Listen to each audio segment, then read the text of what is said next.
টি-20তে প্রথমবার উইন্ডিজকে white wash করলো বাংলাদেশ। এই বিষয়ে বিস্তারিত জানাতে বার্তা কক্ষ থেকে আমাদের সাথে যোগ দিচ্ছেন আমাদের সহকর্মী ফরিদা বক্তেয়ারা।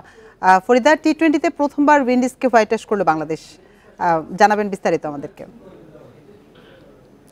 আন্তর্জাতিক ক্রিকেটে বছরে বাংলাদেশের আজকে সেরা মুহূর্ত, এই মুহূর্তটা পরবর্তী বছরের জন্য অনুপ্রেরণা হিসেবে কাজ করবে। ওয়েস্ট ইন্ডিজের ভেন্যুতে ওয়েস্ট ইন্ডিজকে হোয়াইট ওয়াশ করা এবং টি-20তে এটা একটা মানে অনেক বড় অর্জনের ব্যাপার। এর আগে শুধুমাত্র এই কাজটা একাধিকবার করতে পেরেছে পাকিস্তান, ইংল্যান্ড এবং ভারতের মতো দল, সেই তালিকায় নাম লিখিয়েছে বাংলাদেশও।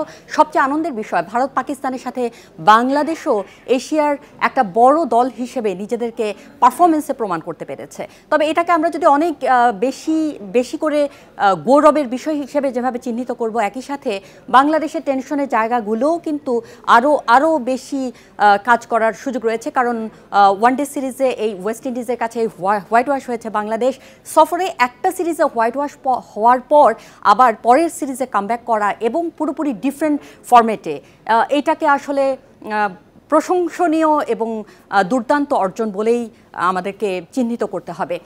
তবে টপ অর্ডারে বাংলাদেশের যে একটা শঙ্কার জায়গা ছিল, আজকে সেটা কিছুটা ওভারকাম করা গেছে।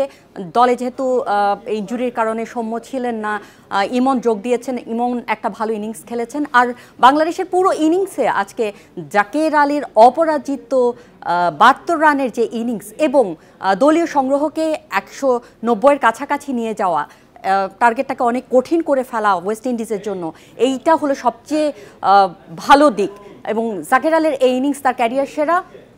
একটা ডিফারেন্ট ভেন্যুতে ওয়েস্ট সিরিজে এ ধরনের পারফরমেন্সের জন্য যে আত্মবিশ্বাস, স্কিল এবং ফিটনেসের বিষয় থাকে এবং ইতিবাচক থাকার যে চেষ্টা, সেটা জাকের প্রমাণ করেছেন। একই সাথে আমাদের বোলিং ডিপার্টমেন্ট তো দুর্দান্ত, সেটা পুরো সিরিজে তারা প্রমাণ করেছে। বিশেষ করে প্রথম ম্যাচে বাংলাদেশ যখন 130-এর নিচে চেজিং টার্গেট দিয়েছিল এবং দ্বিতীয় ম্যাচে সেটা 140-এর নিচে, সেই অল্প চেজিং টার্গেটেও বোলিংয়ে দুর্দান্ত পারফরমেন্স করে হলো ওয়েস্ট ইন্ডিজকে বিধ্বস্ত করেছে বাংলাদেশ।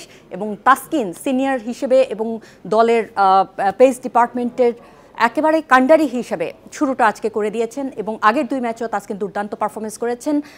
আমাদের লেগি রিশাদের কথা বলতে হয়, প্রথম 2 ম্যাচে 3 উইকেট পেলেও রিশাদ কিন্তু কিছুটা নিষ্প্রভ ছিলেন। আজকে রিশাদ একদম রিশাদের মতোই পারফরমেন্স করেছেন এবং 3 উইকেট নিয়েছেন। রিশাদের বোলিংয়ের জন্য নিশ্চয়ই হোমওয়ার্ক করে এসেছিল উইন্ডিজ, তবে সেটা তারা মাঠে ফলাতে পারেনি। সবচেয়ে ভালো কথা হলো শরীরী ভাষায় উইন্ডিজকে পিছনে ফেলেছিল বাংলাদেশ, আর আত্মবিশ্বাসে বরাবরই এগিয়েছিল পুরো সিরিজে বাংলাদেশের এই পারফরমেন্স 3 ম্যাচের সিরিজে উইন্ডিজকে হোয়াইট ওয়াশ করা প্রথমবারের মতো। এর আগে বাংলাদেশ 3 ম্যাচের সিরিজে বিশ্ব চ্যাম্পিয়ন ইংল্যান্ডকে বিধ্বস্ত করেছিল, তবে সেটা ঘরের মাঠে।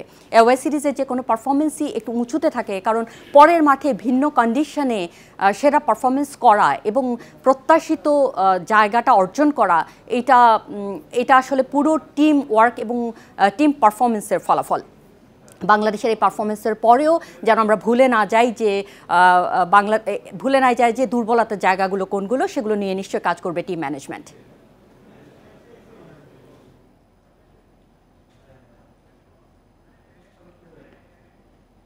বার্তা কক্ষ থেকে জানাচ্ছিলেন আমাদের সহকর্মী ফরিদা বক্তেয়ারা।